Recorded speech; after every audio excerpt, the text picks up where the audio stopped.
Times change, technology advances, and banks continually enhance their security methods to protect assets.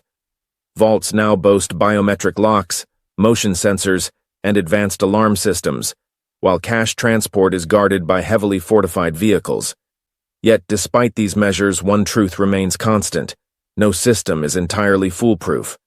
Thieves, driven by ingenuity, desperation, or greed, adapt just as quickly as security does. The heist at GardaWorld's cash storage facility in Sylmar, Los Angeles, in 2024 serves as a chilling reminder of this reality. On Easter Sunday, one of the most audacious robberies in modern history unfolded, leaving authorities stunned and the public captivated. About $30 million vanished into thin air, stolen from a vault thought to be impenetrable. What made this heist extraordinary wasn't just the staggering amount stolen, but the meticulous planning and precision with which it was executed. The criminals bypassed cutting-edge security measures, seemingly walking out without leaving a trace. In doing so, they echoed the exploits of infamous heists from the past, proving that even in an age of technological sophistication, human cunning still reigns supreme. This is the story of the Sylmar Easter Sunday heist, a tale of high stakes, daring risks, and unanswered questions that continue to haunt investigators. How did the thieves pull off such a monumental crime? Did they have inside help? And most importantly, where did the money go? Nestled in the industrial outskirts of Sylmar, a neighborhood in the San Fernando Valley, the GardaWorld cash storage facility was designed to be a fortress. The building, a nondescript structure surrounded by warehouses and commercial lots, gave little away to passers-by. Its plain exterior masked the millions of dollars in cash stored within, a crucial hub for distributing currency to banks, ATMs, and businesses throughout Los Angeles. GardaWorld, a Canadian company with its U.S. headquarters in Boca Raton, Florida, has provided security services not only to financial institutions like Bank of America, but also to a diverse range of clients. These include major brands such as McDonald's, Starbucks, and Trader Joe's, as well as the legal marijuana industry, according to news reports. GardaWorld provides a wide range of services, including cash logistics and highly specialized security solutions for sectors such as ports, embassies, and mines, among others. The company has expanded its expertise, in part through strategic acquisitions. In the 2010s, it acquired several security firms, including Intercon Security, Aegis Group, and Whelan Security. In the first 8 months of 2022 alone, GardaWorld further expanded its portfolio, acquiring 10 additional companies for approximately $1 billion. According to official information, inside the GardaWorld cash storage facility, layers of security safeguarded the fortune. A network of surveillance cameras monitored every angle of the premises, while reinforced walls and steel doors safeguarded the vault. Entry to the secure areas required multi-level access, including keycards, PIN codes, and physical checks by on-site guards. Motion sensors and alarm systems were strategically placed to deter and detect any unauthorized activity. Many banks prefer to store their money in secure vaults like those operated by GardaWorld due to the advanced security measures and the company's strong reputation for safeguarding large sums of cash. The facility was an integral part of the local cash economy. Trucks carrying money to and from the vault arrived at all hours, escorted by armed personnel. Despite its importance, the facility's location and unassuming appearance meant it was rarely noticed by the public. To GardaWorld and local law enforcement, it was considered impenetrable, a claim that would be devastatingly disproven on Easter Sunday in 2024. The building's placement in a busy industrial area provided both advantages and vulnerabilities. On the one hand, the constant activity of neighboring businesses created a sense of normalcy, making suspicious activity harder to spot. On the other hand, the isolated late-night quiet of the area provided an opportunity for the cunning and bold. Indeed, before it unfolded, it was a well-minded operation, one that capitalized on the very elements that seemed to make the area secure, using the cover of routine and the darkness of the night to carry out a meticulously planned heist. When the alarm rang at 4:36 a.m. on Easter Sunday, the incident was logged as routine. Hours later, a police car was dispatched to the property, a supervisor was notified, and a report was filed. The log, however, provides no details on what the responding officers discovered or their assessment of the situation.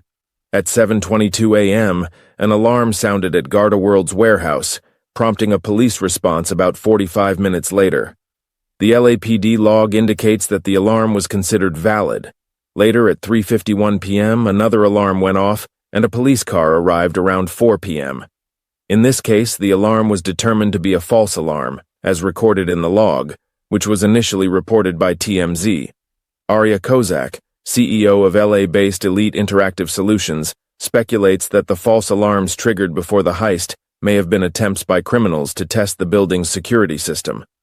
Was it a security lapse or the thieves' tactic? Joan Renner, an investigative crime historian, pointed out that Los Angeles has a unique relationship with crime, and in this case, the audacity of the robbery, especially occurring on Easter Sunday, was a clever strategy. Renner theorized that the criminals likely spent at least 6 months planning the heist, suggesting that there was likely an insider involved. According to Renner, crimes like this are highly specific to their location, requiring someone with intimate knowledge of the facility. What was particularly shocking, however, was GardaWorld's apparent negligence. The failure of alarms and motion detectors, Renner noted, was an alarming oversight. It was a meticulously planned operation, one so daring it could have been pulled straight from a Hollywood script. Due to these false alarms, security checks were carried out, but nothing was detected. The robbery went unnoticed until Monday morning when facility operators discovered the safe had been emptied. The burglary at the building on Roxford Street first reported to the LAPD around midday Sunday. The resident of Tahitian Mobile Home Park in Sylmar heard a strange mechanical sound, a rhythmic, persistent whirring that seemed to last for hours. At first, she didn't think much of it. The noise appeared to be coming from a nearby industrial building, and she assumed it was just another weekend disturbance, something common in such a busy, bustling area. The park was only about 2 miles from the GardaWorld cash storage facility, a warehouse that housed millions in cash, making it a prime target for any criminal operation. The close proximity to the facility, nestled in the heart of Sylmar's industrial district, meant that residents, like the woman in the mobile home park, might have heard the faintest hints of the nefarious activities taking place. Yet, as they went about their quiet, ordinary lives, the sinister plans unfolding just down the street seemed too distant to draw any attention. In the aftermath of learning that thieves had breached the warehouse behind the park and made off with up to $30 million in a Sunday night heist, the woman couldn't shake the memory of that strange noise. The rhythmic whirring, which she had initially dismissed, now echoed in her mind, leaving her unsettled. What she had once thought was just another disturbance was, in fact, part of something far more calculated. The sound had become etched in her memory, and she found herself obsessing over its possible connection to the crime. The realization that the thieves had invaded her quiet neighborhood, taking such a staggering amount of money, made her feel as though her sense of security had been shattered. Though she knew it was just money, the violation of her space lingered with her, making it hard to shake the unease that now gripped her. The elaborate Easter heist is believed to be among the biggest in LA history. George Alhazri, owner of the Quick Market and Deli on Roxford, recalled that the store's Wi-Fi was down for much of Sunday. "We couldn't access the lotto," he explained, noting that even mobile phone calls failed in the area.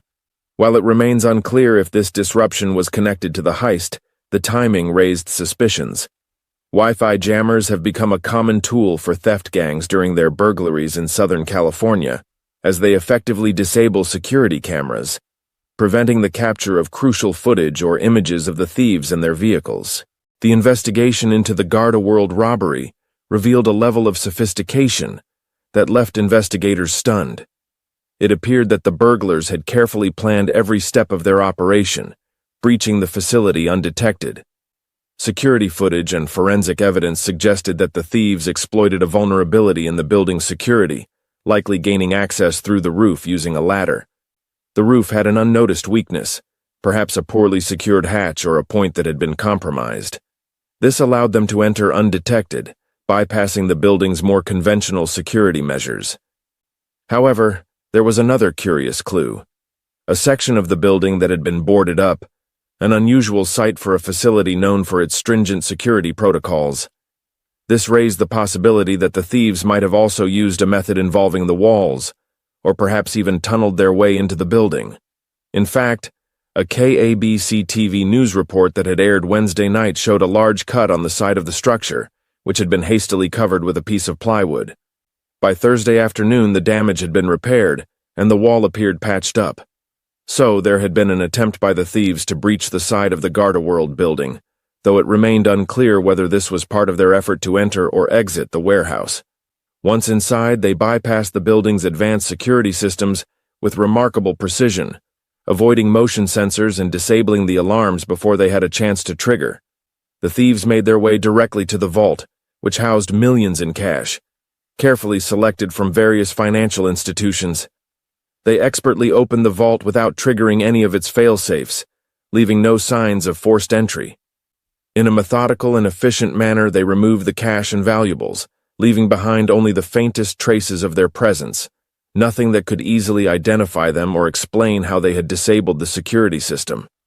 The heist, it seemed, had been executed with such precision that the robbers had vanished without a trace, their identities and methods still shrouded in mystery. The authorities were quickly alerted, and both local police and federal agencies began a joint investigation, hoping to uncover the criminals behind one of the most audacious robberies in recent history. Security experts interviewed by several news outlets have speculated that the heist was likely months in the making and almost certainly required inside assistance. They believe it would have been nearly impossible to execute such a sophisticated operation without the involvement of someone with intimate knowledge of Gardaworld's security systems, either a current or former employee. The heist was a meticulously planned operation that required considerable effort and attention to detail. Experts believe that the criminals involved must have had detailed knowledge of the building's layout and the amount of cash stored at any given time. According to retired FBI Special Agent Jerry Clark, such a complex crime could not have been executed without inside knowledge of the facility. The theft of $30 million was a staggering loss, and experts noted that such a large sum could not have been taken without careful planning and precision. The lack of evidence left behind suggested that the criminals knew exactly what they were doing, executing the heist with remarkable skill and organization. The operation appeared to be well thought out from start to finish, leaving little trace of the perpetrators or their methods. Since customers typically don't pay with $100 bills, the burglars likely had to load millions in smaller denominations, such as $5, $10, and $20 bills, into their getaway vehicles to reach the $30 million stolen. This would have required multiple vehicles capable of transporting several tons of coins and paper bills. Several law enforcement sources confirmed that the amount of cash stolen was estimated to be in the $20 million range, slightly less than the $30 million initially reported in early news accounts. Residents and merchants near the Gardaworld building were stunned by the audacity of the heist that unfolded right in their midst. The sheer scale and sophistication of the crime seemed almost out of place, especially in a neighborhood where more immediate concerns often took precedence. While many were shocked by the high-dollar heist, some locals were more focused on the ongoing issues of street crime that plagued the area. Victor Benitez, standing near a worn section of San Fernando Road, where sagging palm trees with frayed fronds dotted the landscape, remarked that the details of the heist seemed straight out of a 1980s action movie. Yet for him, the crime was overshadowed by the more frequent and visible problems of prostitution and violent crime in the neighborhood. Just 5 weeks earlier, he recalled, police had brought in a dog to search the area for an active shooter, an incident that never made the news.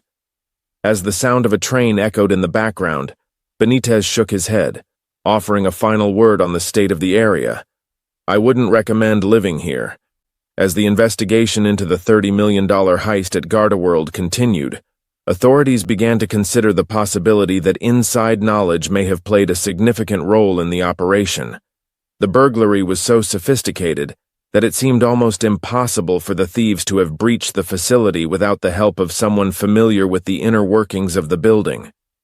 This line of inquiry grew more pressing when news broke about the arrest of a Gardaworld employee, Ronnie Antonio Copeland, in Clearwater, Florida. Copeland, a 24-year-old messenger for the company, had been arrested after allegedly stealing nearly $70,000 from money bags he was responsible for transporting. According to police reports, he resealed the bags with glue to cover his tracks. The incident, which occurred just months before the heist in Los Angeles, raised questions about the security of GardaWorld's operations and the temptation some employees might face to steal from the company. Law enforcement began to look more closely at the possibility that thefts like Copeland's could have been an inside job, where employees were entrusted with handling large sums of cash but might be tempted to take advantage of their access. The connection between these two incidents underscored a growing concern that, in an environment where so much money was handled daily, the line between trusted employee and opportunistic thief could easily blur. Investigators now faced the daunting task of determining whether Copeland's theft was an isolated incident or part of a larger, more troubling pattern within the company. The complexity and scale of the theft suggested that the thieves had an intimate understanding of the facility's security systems, prompting investigators to consider the role of employees with access to the warehouse. The link between Copeland's smaller-scale theft and the larger heist in Los Angeles made it clear that the temptation to steal from such a well-established security company was real, and investigators were now focused on whether this theft was an isolated incident or part of a wider issue. The connection between the two incidents added another layer of complexity to the investigation. As they delved deeper, they were faced with the uncomfortable reality that employees might have been compromised, and that the scale of thefts within the company could extend far beyond what was initially believed. By examining the testimonies of former employees and the findings of a March investigation by the Times, it became increasingly apparent that GardaWorld's internal practices were far from flawless. The investigation revealed that the armored truck business had been cutting corners on crucial aspects of its operations, including maintenance and employee training. Trucks regularly lacked essential safety features like reliable brakes, seat belts, or even proper seating, leading to numerous incidents and raising significant concerns about the company's safety culture. According to the Times, hundreds of people had been injured in Garda-related crashes, with at least 19 fatalities, many of which were caused by mechanical failures or driver error. Even more troubling, there had been 3 additional fatal crashes since the investigation. 2 former Garda employees, whose accounts had not been reported before, claimed that the company had attempted to conceal the fallout from these safety failures. They alleged that they were instructed to manipulate financial records to downplay the potential costs of the wrecks, all in an effort to boost the company's value. These revelations painted a troubling picture of a company willing to compromise both employee safety and transparency in pursuit of profit. This pattern of negligence could have had broader implications. As investigators examined the theft of $30 million in Los Angeles, they were forced to consider whether similar shortcuts or lack of oversight had played a role in the heist. With employees like Ronnie Copeland, who had stolen money from the facility, potentially exploiting weaknesses within the company, it was becoming clear that GardaWorld's internal culture of cutting corners could have created vulnerabilities ripe for exploitation by criminals, whether internal or external. The intersection of safety failures, employee misconduct, and now a major heist painted a picture of a company struggling with deeper systemic issues that could have contributed to the audacious theft. Joseph James, who served as the vice president of finance at Garda's U.S. division from 2013 to 2015, confirmed the accounts of the former employees and shed light on significant issues within the company, particularly regarding its vault operations. James revealed that many of Garda's practices, especially its extreme cost-cutting measures, made him deeply uncomfortable. While these strategies contributed to the company's rapid growth, they also introduced serious problems that became hard to ignore. In particular, when it came to Garda's approach to managing money, James said the scale of these problems was so significant that they undermined the very foundation of the company's business model. The prioritization of profits over safety and security created vulnerabilities, which, in light of the recent heist, now seemed even more concerning. The company's rapid expansion had come at the cost of both ethical standards and operational integrity, leaving cracks in its infrastructure that criminals, or even disgruntled employees, could exploit. Could the heist have been organized by individuals within Garda World? Considering the events that unfolded in December 2013, when Garda secured a lucrative deal with Bank of America, it seems plausible. As part of the deal, Garda acquired 32 of the bank's vault buildings and 1,000 employees. Both parties hailed the agreement as a success. Bank of America reduced its overhead costs, while Garda instantly expanded its vault business, doubling its operations almost overnight. However, behind the public celebrations, there was a growing concern within Garda's executive ranks. Those in charge of overseeing the expansion discovered a troubling issue. Millions of dollars had gone missing from Garda's vaults, and the company had no clear explanation for where the money had disappeared. Shelley Crandall, who had been appointed to oversee Garda's vaults just months before the Bank of America deal was announced, was apoplectic upon discovering that multiple locations had reported missing money, according to James, the vice president of finance. James, the former vice president of finance, explained that the scale of the problem within Garda was so widespread that it couldn't be dismissed as the actions of a few rogue employees. He personally witnessed internal audits uncovering discrepancies in the vaults, with managers admitting to showing auditors money that wasn't theirs. James found it difficult to believe that these routine audits were passing by mere oversight. It became increasingly evident to him that the banks themselves were kept in the dark about the severity of the issue. He recalled how some vault managers were on the verge of nervous breakdowns, consumed by the state of their vaults and the growing pressure to cover up the missing funds. Former Garda employees, ranging from armored truck drivers to senior managers, expressed their shock at how lax the company's oversight was in tracking the money under its care. Former managers revealed that employees had plenty of opportunity to steal, thanks in part to the inadequate security measures. Most major cities are home to a Garda vault, with the largest holding well over $100 million in cash. These vaults are typically housed in nondescript buildings tucked away in industrial areas or office parks, far from the public eye. The only hint of the high-stakes operations inside is the fleet of armored trucks that regularly roll in and out. According to former employees, these vaults function more like vast warehouses, stocked with bags of money. The cash is stored in secure rooms, often within movable metal cages, with each bag holding tens of thousands of dollars. Armored trucks arrive to load and unload the money, completing the complex logistics of cash transfer. The footage from many of Garda's security cameras was so blurry, it seemed as though it had been filmed through frosted glass, with some cameras lacking zoom capabilities altogether. The thefts often went unnoticed until clients noticed the discrepancies and flagged missing money, making it even more difficult to trace the culprits or solve the crimes.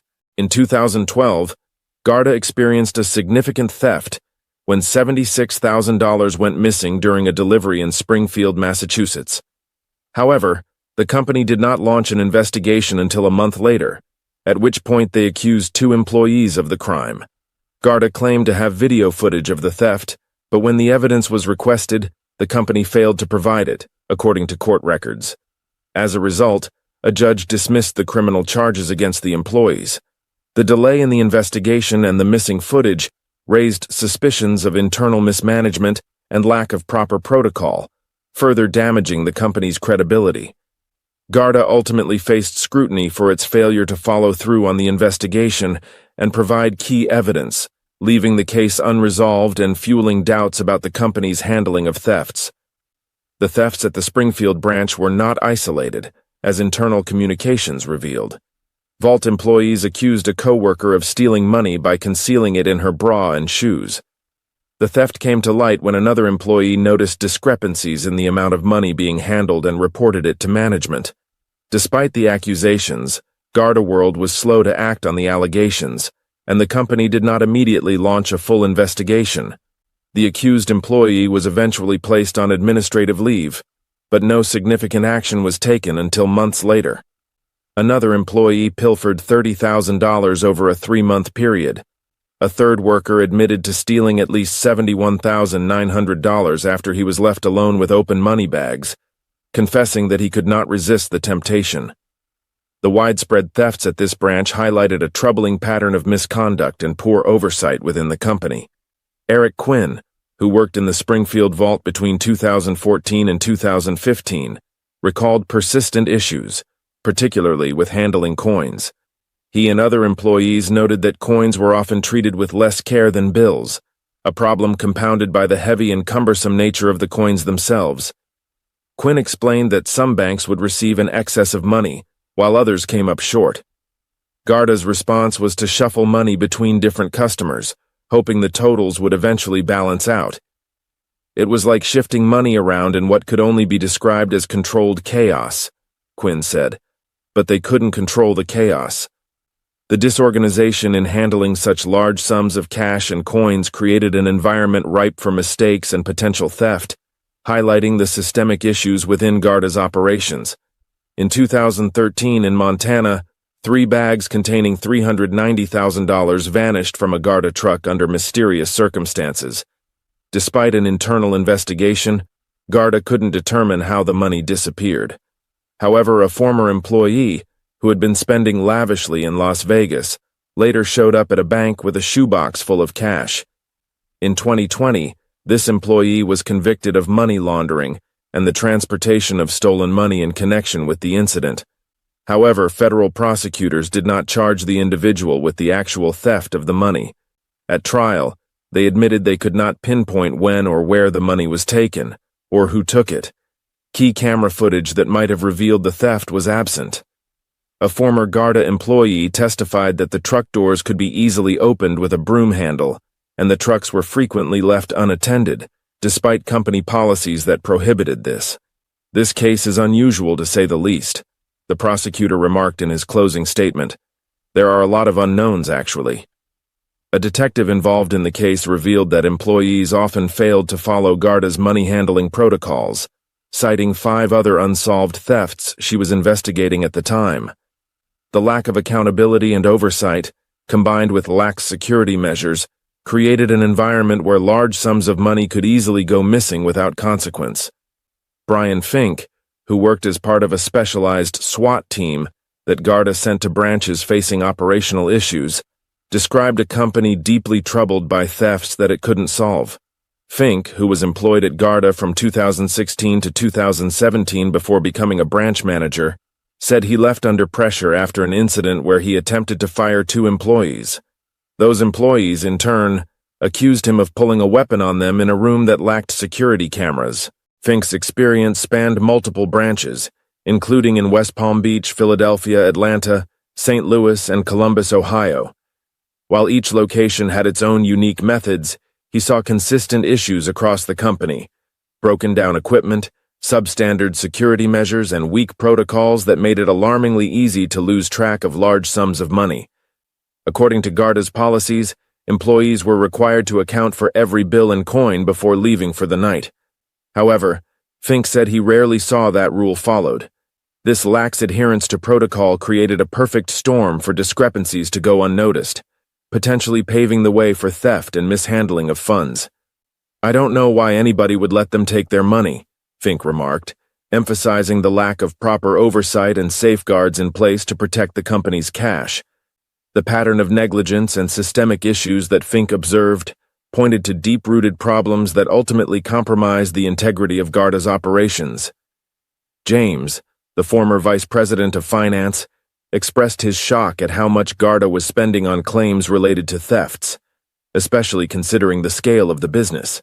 The level of losses he witnessed was unprecedented compared to his experience at Brinks, where such issues were far less frequent. Bolton, a former vault manager, described the St. Louis location as constantly in disarray. He recalled the anxiety he felt at the end of each shift, often discovering thousands of dollars missing, while others seemed unfazed. Shortages or overages became so common that they no longer raised alarms. Bolton also mentioned that on several occasions, he was instructed to send money to other branches to cover shortages. At least once, he said, money had been sent to his branch to make up for a discrepancy. This continual practice of shifting money around to mask financial gaps revealed a deep-rooted issue of poor oversight and mismanagement within the company. He found the practice deeply dishonest and said it troubled him. Tricking auditors didn't always work, he added.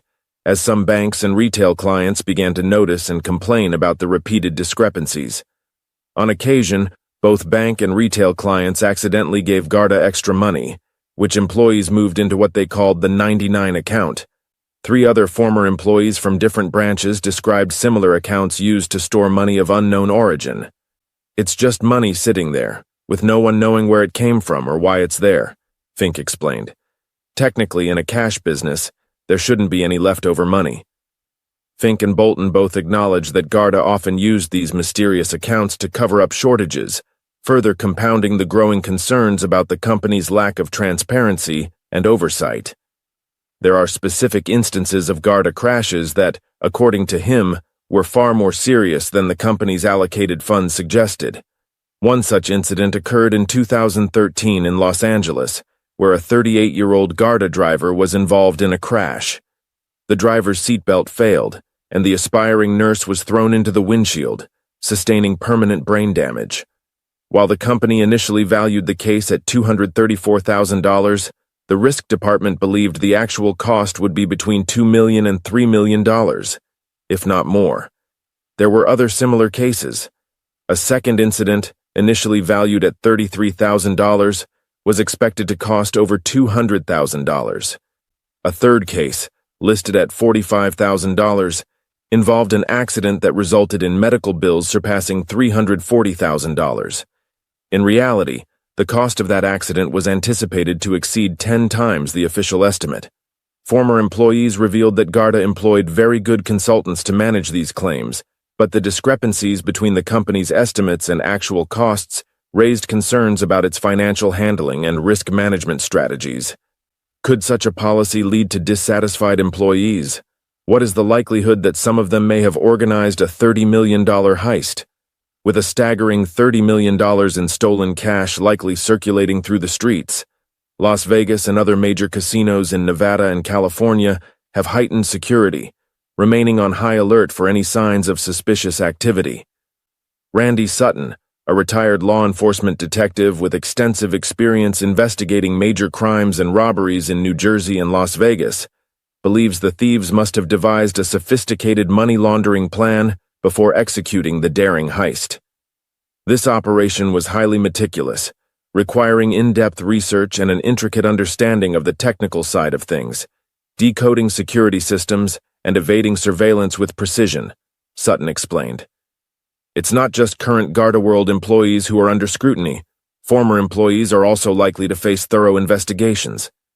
Given the likelihood that much of the $30 million has already been laundered or circulated, tracing and recovering the stolen money is an exceptionally complex task. This is compounded by the fact that the stolen funds are likely to have already been mixed with legitimate currency, making the hunt for the missing assets far more difficult than if the money had been unissued bills. Not long ago, GardaWorld found itself at the center of another major security breach. Just last month, GardaWorld Cash, the division responsible for handling clients' cash transfers and storage, filed a data breach notification with several state attorney general offices. The notice revealed that in November 2024, the company suffered a security incident in which certain administrative files were accessed. These files contained sensitive information on 39,000 individuals, including personal details such as names, social security numbers, driver's license numbers, dates of birth, and even insurance and health information. While there is no confirmation yet of any direct link between the robbery and the hacking incident, the timing is curious. It appears the division that was targeted in the heist, the very same one that was breached, had vulnerabilities that could have been exploited by those with inside knowledge. If nothing else, the incident raises questions about GardaWorld's ability to safeguard both its digital and physical assets, despite being a company built on security.